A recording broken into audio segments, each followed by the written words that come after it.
और मैं इसके साथ अपनी अगली पार्टिसिपेंट को बुलाना चाहूंगी, आराधना जी को, आराधना झा श्रीवास्तव।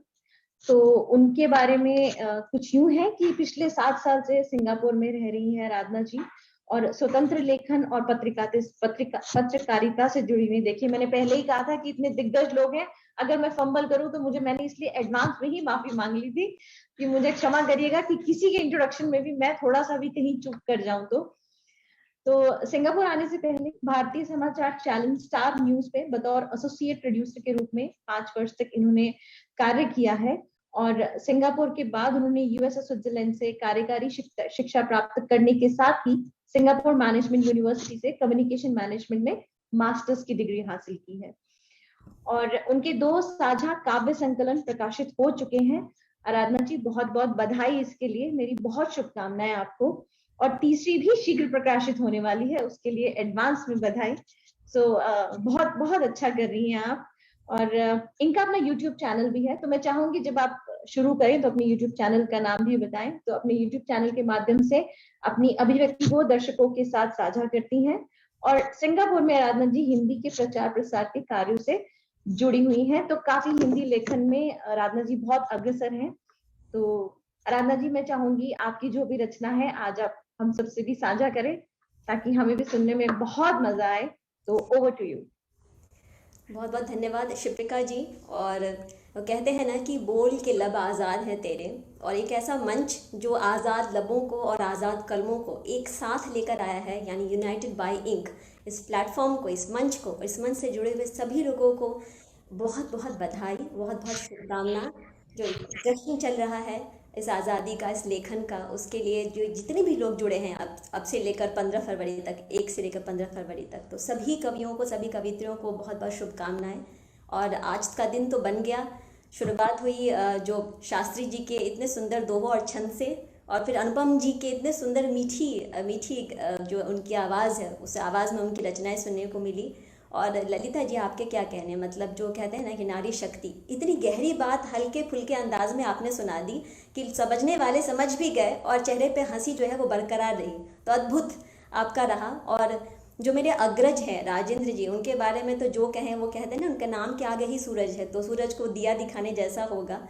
तो उनकी तारीफ क्या करें। और उनसे बहुत प्रेरणा मिलती है। मतलब अगर मैं कहूँ कि सिंगापुर में जो मेरी साहित्यिक यात्रा है, तो उस पहली यात्रा का जो पहला पड़ाव था, शुरुआत आप कह लें, उस दिन से लेकर आज तक राजेंद्र जी साक्षी रहे हैं, गवाह रहे हैं, मार्गदर्शक रहे हैं। तो मेरी तरफ से पहले सादर प्रणाम, सादर अभिनंदन। और जो उनकी ही प्रेरणा थी, एक बार उन्होंने प्रेरणा दी थी बहुत सारे कवियों कवियत्रियों को कि गीता पर कुछ लिखें। तो लिखा, हालांकि वो काव्य गोष्ठी रह गई, लेकिन वो जो कविता है वो मेरे पास लिखी हुई थी और उसका संदर्भ भी बहुत प्रासंगिक है। वही कविता आज सुनाने जा रही हूँ। सुनाने से पहले जितने भी लोग यहाँ उपस्थित हैं सबको मेरा सादर अभिनंदन। और मैं ज़रा इसकी छोटी सी भूमिका आपको बता दूँ, हालांकि गीता के बारे में बताने की ज़रूरत नहीं है, लेकिन बस इतना कह दूँ कि जो श्रीमद् भगवत गीता है वो शायद एक इकलौता ऐसा ग्रंथ है जिसने सबसे ज़्यादा जो हमारे वीर स्वतंत्रता सेनानी हैं उनको प्रभावित किया, उनको प्रेरणा दी। और जो हमारे शहीद आज़म भगत सिंह हैं, जब वो दिल्ली में गिरफ्तार हुए थे, जेल में थे, तो उन्होंने अपने पिता को पत्र लिखकर कहा कि लोकमान्य बाल गंगाधर तिलक जी ने जो गीता रहस्य लिखी है उसे वो भिजवा दें। लोकमान्य बाल गंगाधर तिलक जी ने गीता रहस्य जब वो बर्मा के मांडले जेल में थी तब उन्होंने ये लिखी थी। और वो लिखने के पीछे उनकी ये छटपटाहट थी कि अक्सर लोग कहते हैं कि ये गीता जो है मोक्ष की ओर ले जाती है, निवृत्ति की ओर ले जाती है, जबकि उनका मानना था कि गीता कर्म प्रधान है। तो ये जो भाव है वो बहुत प्रबल है, और शायद इसीलिए जितने भी हमारे वीर स्वतंत्रता सेनानी हैं, और राजेंद्र जी ने भी अपनी कविता में गीता का जिक्र किया था, तो एक सूत्र मुझे वहाँ से भी मिल गया। वो गीता बहुत प्रभावित करने वाली, और विश्व के अनेक समुदायों को, विश्व के अलग अलग देशों में सबको उसने प्रभावित किया, जीवन का सार छिपा है। तो मेरे पास तो इतना अद्भुत काव्य कौशल नहीं है, पर जो मेरा बिंदु भर काव्य कौशल है उसी क्षमता से मैंने गीता सार को अपने शब्दों में एक कविता के रूप में पिरोने का प्रयास किया है। तो भूमिका सबको पता है कि कुरुक्षेत्र का मैदान है, अर्जुन जो है उनको मोह है कि वो अपने रिश्तेदारों, अपने परिचितों के विरुद्ध युद्ध कैसे करे, शरसंधान कैसे करे। तो उन्होंने अपना गांडीव रख दिया है और जो कृष्ण हैं अब वो इस भूमिका में आ गए हैं कि अब ये सुनो, अब ये सारथी वाली भूमिका से अलग हटके अब मैं तुम्हें जीवन का असली मर्म समझाता हूँ। तो अर्जुन को समझा रहे हैं कृष्ण, तू आप ही अपना शत्रु है, तू आप ही अपना शत्रु है, तू आप ही अपना मित्र, या रख जीवन कागज कोरा, या खींच कर्म से चित्र। क्या बात, हाँ, क्या बात है, क्या बात है। बहुत सुंदर। मन में अब तू बहुत ये अच्छा। ठान ले, मन में अब तू ये ठान ले, है कर्म ही धर्म ये जान ले, भ्रम का अपने संज्ञान ले। सबसे पहले महत्वपूर्ण है कि भ्रम को जानना। लोग यही नहीं समझ पाते कि वो भ्रम में है। तो भ्रम का अपने संज्ञान ले, तू माध्यम है ये मान ले। क्योंकि अर्जुन कहे तुम तो कर्म कर नहीं रहे हो, तुम तो सिर्फ एक माध्यम हो। तू माध्यम है ये मान ले, तुम साधन हो जिस कर्म के, तुम साधन हो जिस कर्म के, उस कर्म का मैं ही करता हूँ। जिस शोक में डूबे हो अर्जुन, जिस शोक में डूबे हो अर्जुन, उस शोक का मैं ही हरता हूँ। क्या बात, वाह वाह, वाह, क्या बात, वाह। बहुत खूबसूरत। मैं ही, बहुत सुंदर आराधना। धन्यवाद। मैं ही कण हूँ, मैं ही सृष्टि, मैं ही कण हूँ, मैं ही सृष्टि, मैं ही घटना, मैं ही दृष्टि। मैं कृष्ण, मैं अर्जुन, मैं कुरुक्षेत्र, मैं कृष्ण, मैं अर्जुन, कुरुक्षेत्र, मैं ही संजय और उसका नेत्र। है कहो कहाँ नहीं समाया हूँ, है कहो कहाँ नहीं समाया हूँ, मैं योग, मैं ही तो माया हूँ। वाह, हर युग में, वाह, धन्यवाद, हर युग में लीला रचाता हूँ, हर युग में लीला रचाता हूँ, मैं राम, मैं कृष्ण कहलाता हूँ। वाह वाह, क्या वाह, बात क्या है। बात। अब इतना कहने के बाद भी अर्जुन का मोह टूट नहीं रहा, गांडी उठा नहीं रहे। तो कृष्ण एक कहते हैं एक आगे पग बढ़ा के अब कह रहे हैं, तुम गांडीव नहीं उठाओगे, तुम गांडीव नहीं उठाओगे, पर होनी टाल न पाओगे। ये योद्धा प्राण गवाएंगे, ये योद्धा प्राण गवाएंगे, अपनी गति को ही पाएंगे। ये नियति है इसकी काट नहीं, इनका मरना तो निश्चित है। ये नियति है इसकी काट नहीं, इससे बचने की बाट नहीं। इस सत्य को तुम स्वीकार करो, हे धनुर्धर गांडीव धरो। क्या बात, वाह, क्या बात, बहुत खूबसूरत, बहुत ही खूबसूरत। क्या लहजा है। बात, लेकिन अभी भी उनकी दुविधा जो है वो दुविधा नहीं मिट रही है। और ये दुविधा उनकी इसलिए नहीं, उनको लगता है कि मेरे परिजन जो है उनका मैं शरसंधान से कैसे उनको कैसे मारूं। तो ये मोह जो है उसको, मोह को काटने के लिए अर्जुन को फिर से समझाते हैं। ये कैसी दुविधा कहो पार्थ, ये कैसी दुविधा कहो पार्थ, जनहित से श्रेयकर हुआ स्वार्थ। मुझ में वाह। समर्पण का भाव धरो, मुझ में समर्पण का भाव धरो, हे कौन्तेय अपना कर्म करो। है अविनाशी, क्या बात है। धन्यवाद, है अविनाशी यह चेतना। अब वो आत्मा की तरफ कहते हैं कि जो मोह है तुम्हें कि मैं अपने परिचितों का, अपने पितामह का कैसे वध करूं, तो कहते हैं कि यह आत्मा तो अजर है, अमर है अविनाशी यह चेतना, है अविनाशी यह चेतना, प्राणों का फिर क्यों मोह करे, नश्वर काया के मिटने से तू व्यर्थ में ही इतना है डरे।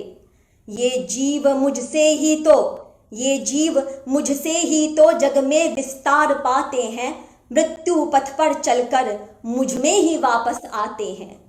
मृत्यु ही अंतिम सत्य है, मृत्यु ही अंतिम सत्य है, इस सत्य को तुम पहचान लो।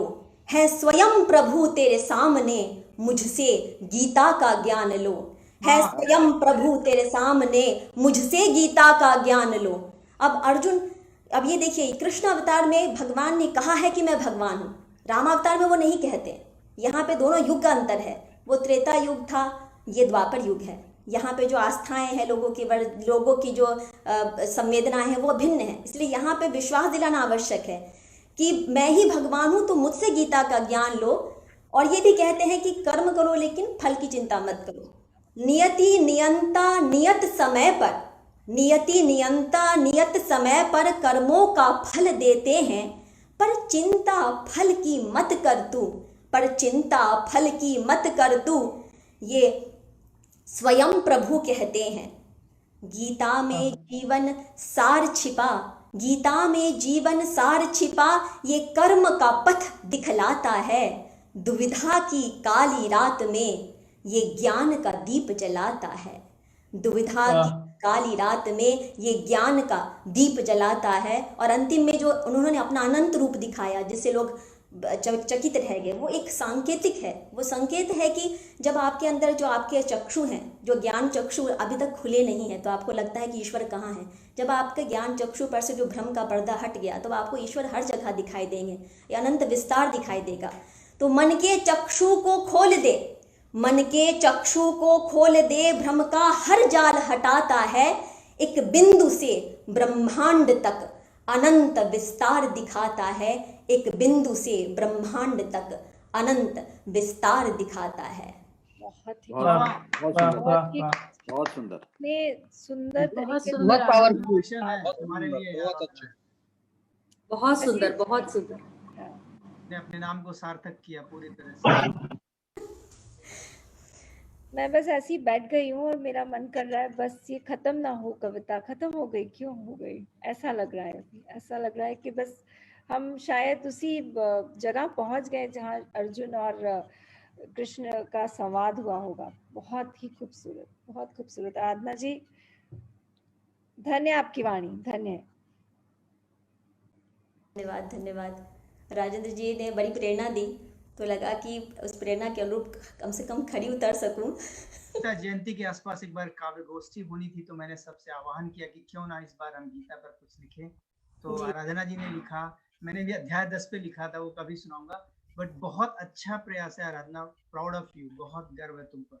धन्यवाद। अगली गीता जयंती पे मुझे पता है कि क्या करना है। जी जी, बहुत रजिस्टर हो गया है वो मेरे दिमाग में। भैया ने गलत समय में गलत चीज बोल दिया मुझे, अब फंस गए। नहीं, बहुत अच्छे। तो और असल में मैं शुरू करना चाह रही थी कुछ जो पंक्तियां हैं जो अशफाक उल्लाह शाह जो है, जो शहीद, अमर शहीद हैं, उन्होंने लिखी थी इसके संदर्भ में। लोग कहते हैं ना कि ये किसी धर्म या किसी, वो उन्होंने लिखा था कि कुछ आरजू नहीं है, बस आरजू तो ये है, रख दे कोई जरा सी खाके वतन कफन में, ए पुख्तकार उल्फत होशियार दिग न जाना, मिराज आशिकां है इस दार और रसन में, मौत और जिंदगी है दुनिया का सब तमाशा, फरमान कृष्ण का था अर्जुन को बीच रण में। क्या बात, वाह, बहुत खूब, बहुत खूब। कालजयी रचना है भाई। बहुत बहुत सुंदर, बहुत सुंदर, बहुत ही सुंदर। वर्ड्स में प्रेजेंटेशन भी उतनी अच्छी।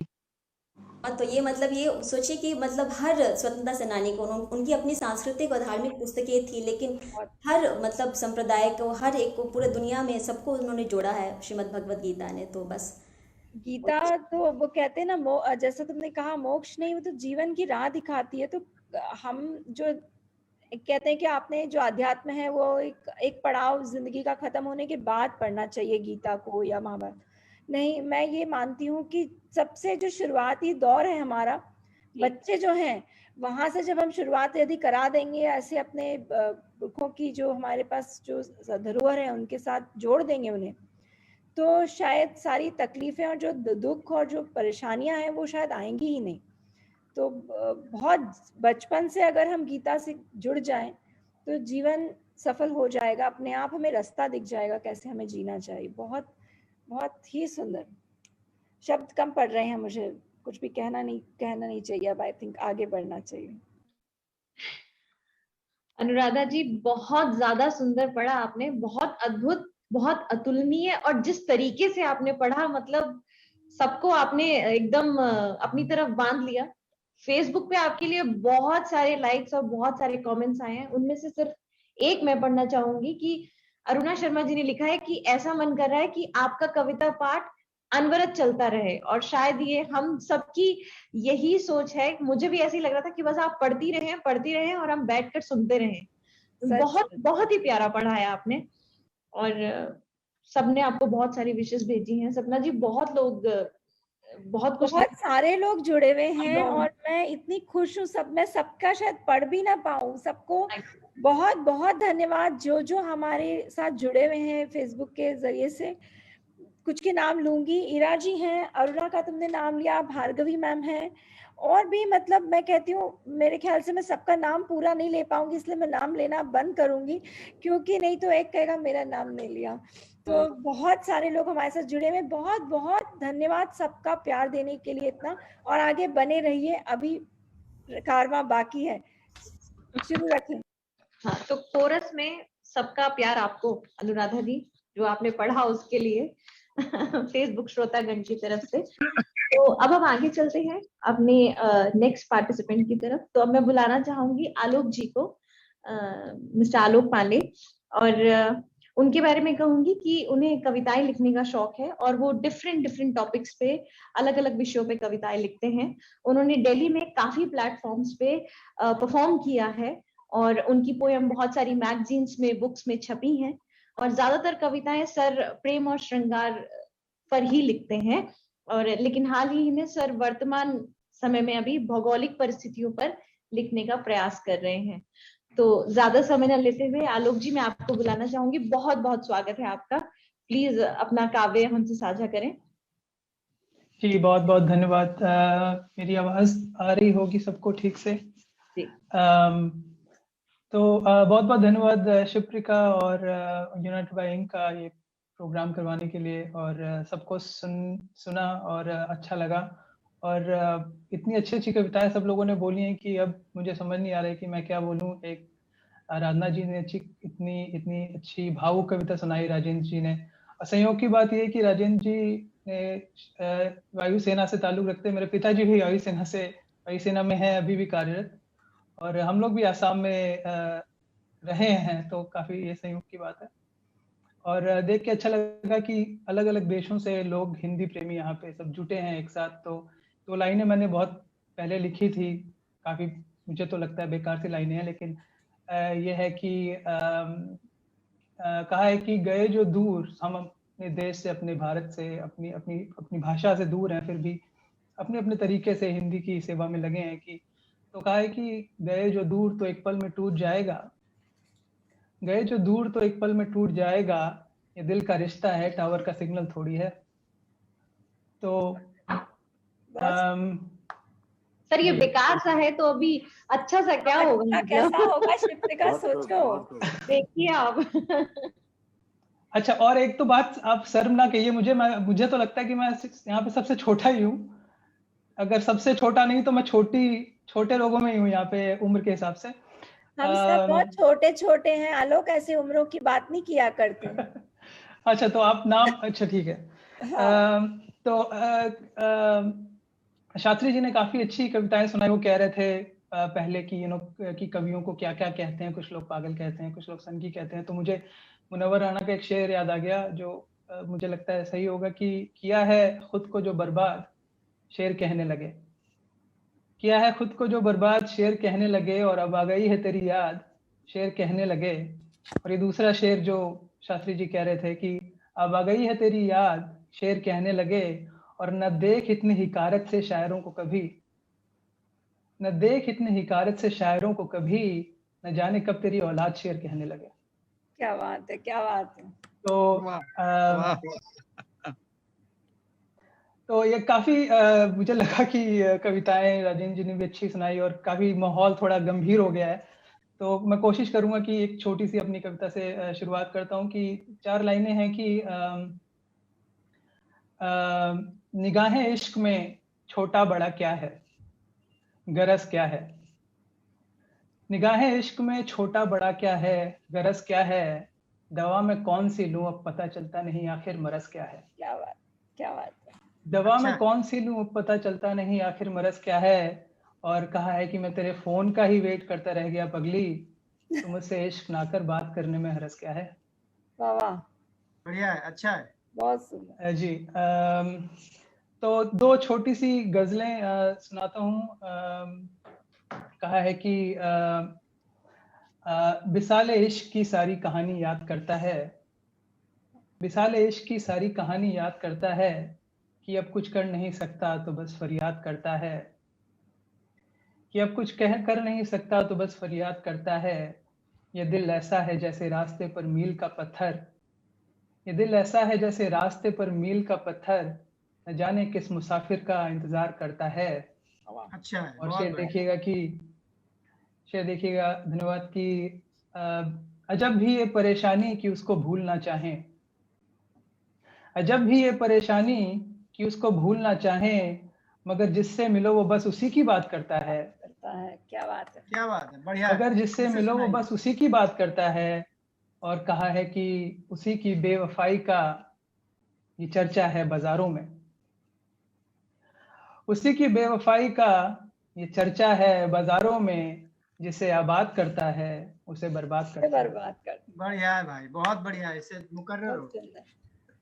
उसी की बेवफाई का ये चर्चा है बाजारों में, जिसे आबाद करता है उसे बर्बाद करता है। और बहुत आखिरी शेर है कि सुना है गांव में उसके है मैखाना नहीं कोई, सुना है गांव में उसके है मैखाना नहीं कोई, जिन्हें है लत शराबों की उसे आवाज करता है। क्या बात है। बहुत धन्यवाद। क्या बात है, क्या बात बहुत- तो ये छोटी सी गजल थी। एक छोटी सी गजल और है। कहा है कि आजकल जो भी हमारे देश में हो रहा है आप सब देख रहे हैं, आप इशारा जहाँ है आप पहुंचे वहां तक ही आशा है। कहा है कि लड़ाओ तोते को कौवे कबूतरों को बाज से, लड़ाओ तोते को कौवे कबूतरों को बाज से, मिलेगा पेड़ पर कब्जा बस इस फूट के बाद। लड़ाओ तोते को कौवे कबूतरों को बाज से, मिलेगा पेड़ पर कब्जा बस इस फूट के बाद, और हमारी फौजों के हाथों में नए फावड़े भेजो, हमारी फौजों के हाथों में नए फावड़े भेजो, सच्चाई दफन करनी है हर एक झूठ के बाद। ये बहुत अच्छा है। बहुत ही सुंदर। हमारी फौजों के हाथों में नए, धन्यवाद, हमारी फौजों के हाथों में नए फावड़े भेजो, सच्चाई दफन करनी है हर एक झूठ के बाद, और हमारे घर का चौकीदार कैसा वक्त का पक्का, हमारे घर का चौकीदार कैसा वक्त का पक्का, पहुंचता सरपरस्ती में मगर हर लूट के बाद। और आखिरी शेर है एक अलग अलग अलग तरह का शेर है कि कहा है कि खड़ा क्यों इंतजार में गिलास खाली होने का, खड़ा क्यों इंतजार में गिलास खाली होने का, पियाला भर मेरा साकी तुम्हारे घूंट के बाद। और एक छोटी सी रचना के बाद मैं खत्म करूंगा। एक नज्म है। कहा है कि कई दफा सोचने के आगे वो खत जो मैंने तुझे लिखा था, कई दफा सोचने के आगे वो खत जो मैंने तुझे लिखा था, वो खत की जिसके वजूद में आने से पहले कई सफ़े बॉल बन गए थे। हम खत लिखते हैं, पसंद नहीं आता तो हम उसको बॉल बना के फेंक देते हैं। वो खत के जिसके वजूद में आने से पहले कई सफ़े बॉल बन गए थे, कई लकीरें खिंची कि जिससे लाल काले लिबास पहने कलम की उम्र घट गई थी। बचपन में हम सब ने वो नटराज वाली लाल काली पेंसिल यूज की है कि कई लकीरें खिंची कि जिससे लाल काले लिबास पहने कलम की उम्र घट गई थी। बड़े सलीके से मैंने लिखा वो जो भी उसमें लिखा हुआ है, बड़े सलीके से मैंने लिखा वो जो भी उसमें लिखा हुआ है। तुझे जो शक हो तो पूछ लेना, वो मेरी कुर्सी वहीं खड़ी है, क्या जबान बात। होती तो बोल पड़ती। धन्यवाद। तुझे जो शक हो तो पूछ लेना, वो मेरी कुर्सी वहीं खड़ी है, जबान होती तो बोल पड़ती, वो मेरी टेबल वहीं पड़ी है। हाँ, अच्छा है।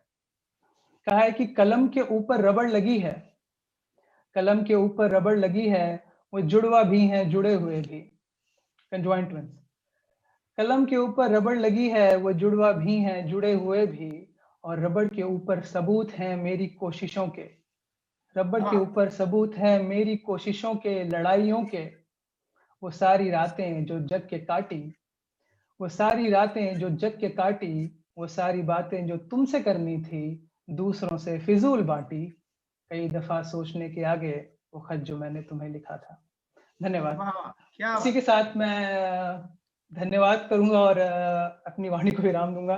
बहुत बहुत शुक्रिया। बहुत बहुत ईश्वर बहुत करे कि धन्यवाद आपकी वाणी को आपका। कभी आपने विराम ना हो लगे भाई। इतना बहुत सुंदर बढ़िया काव्य है। पाठ किया है। बहुत सुंदर है आलोक जी। बहुत सुंदर। धन्यवाद। बहुत अच्छा आलोक जी, आपने बहुत अच्छा पढ़ा। बहुत खूब।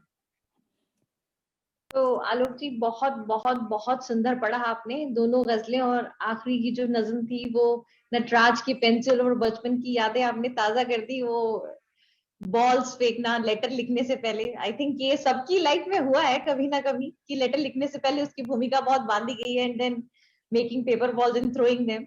तो बहुत बहुत ही प्यारा पढ़ा आपने, और आपके लिए भी बहुत सारा प्यार फेसबुक श्रोतागण से आ रहा है, वो सुन रहे थे आपको, तो सबने बोला है कि बहुत सुंदर लिखा है, बहुत प्रभावशाली लिखा है, and so on. There is endless love for you, so thank you so much. सबका धन्यवाद। थॉट्स बहुत बहुत प्यारा पढ़ा आपने।